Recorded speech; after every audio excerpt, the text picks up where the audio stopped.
Hello everyone, आप सबों को मेरा नमस्कार। तो दोस्तों, आज बोले थे कि परसेंटेज चैप्टर स्टार्ट करेंगे। तो हुआ क्या कि पीपीटी तैयार नहीं कर पाए पूरी तरह से, तो उसके बदले में जो है एक क्वेश्चन हम करवा दे रहे हैं प्रॉफिट एंड लॉस का। आपका नेक्स्ट क्लास मंडे को होगा, उस दिन से परसेंटेज चैप्टर स्टार्ट हो जाएगा। ठीक है, तो चलिए स्टार्ट करते हैं, इस क्वेश्चन को सॉल्व करते हैं। पहले दिया, I bought 2 frock for 1200 rupees. I sold first frog at a loss of 7% and the second at a profit of 23%. If I made neither a loss nor a profit overall, find the purchase price of the first frog। तो कहने का मतलब ये था कि मैंने 2 frock खरीदा 1200 रुपये में। फर्स्ट को जो है बेचा 7% का लॉस पे और सेकंड को 23% के प्रॉफिट पे बेच देता हूँ। तब बोल रहा है कि फर्स्ट फ्रॉक का प्राइस क्या था, इसको बेचने से हमको जो है ना ही लॉस ना ही प्रॉफिट हो ओवरऑल। तो चलिए सॉल्व करते हैं इस क्वेश्चन को। पहला जो फ्रॉक का कॉस्ट हम मान लेते हैं x रुपीज़, तो x पे 7% का लॉस हो रहा है, दैट मीन्स 93 हो जाएगा परसेंटेज। प्लस सेकेंड वाला क्या हो जाएगा, यहाँ x% अगर इसका रखे थे कॉस्ट, टोटल 1200 था, तो 1200 माइनस एक्स कर देंगे इंटू इस पर क्या हो रहा है कि 23% का प्रॉफिट हो रहा है, दैट मीन्स 123%। ठीक, अब परसेंटेज अगर हटाना चाहते हैं तो नीचे में 100 डाल दे, दोनों में कोई दिक्कत नहीं है। और टोटल दोनों का कॉस्ट कितना था 1200, तो यहाँ कर देंगे 1200। अब इसको हम लोग को सॉल्व करना है। तो सॉल्व करने का तरीका यहाँ से आप डायरेक्ट क्या कर सकते हैं,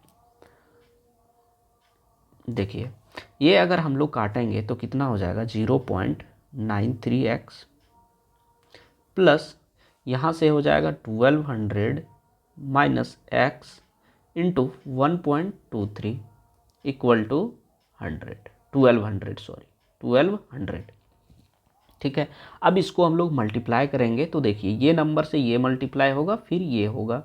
तो करेंगे क्या ना, यहाँ पे जो है हम लोग कर देते हैं यहाँ से सॉर्ट आउट 0.93x माइनस ये मल्टीप्लाई कर देते हैं एक्स वाले को और सेपरेट करके लिख देते हैं, माइनस हो जाएगा आपका 1.23x इक्वल टू का साइन देंगे, यहाँ 1200 है तो ये 1200 लिखेंगे, माइनस चूँकि ये प्लस में इधर था तो राइट साइड जाएगा तो माइनस में चला जाएगा।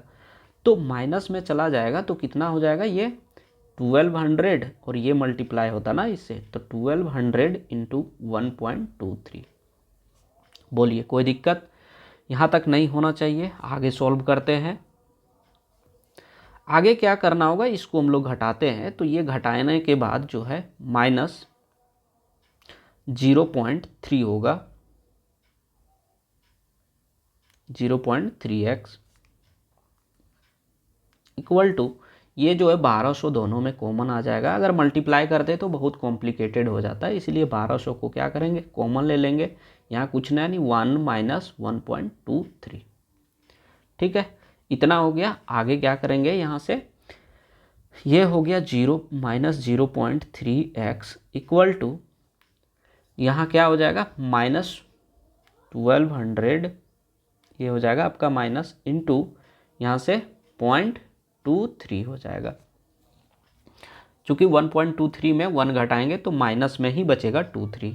तो देखिए ये माइनस और ये माइनस कट गया। अब यहाँ से अगर काटेंगे तो ये आपका कट जाएगा, यहाँ से 30 था, 30 ही मान लीजिए 30x, चूँकि 30 ही बचेगा तो 30x मानेंगे। तो ये डेसिमल अगर हटेगा तो ये भी डेसिमल हटेगा, इसके बाद 2 डिजिट है, यहाँ भी 2 डिजिट है।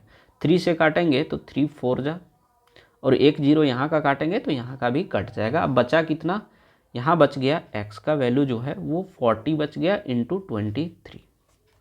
तो x का वैल्यू कितना हो जाए 23 चौके 92 यानी 920। तो बोल रहा था फर्स्ट फ्रॉक का कॉस्ट क्या होगा, तो फर्स्ट फ्रॉक का को क्या माने थे x, तो x का वैल्यू कितना आया 920। तो 920 जो है इसका करेक्ट उत्तर हो जाएगा ऑप्शन नंबर सी। ठीक है, चलिए अब जो है नेक्स्ट क्लास मंडे को लेंगे। ठीक है, तब तक के लिए आप लोग तैयारी करते रहें।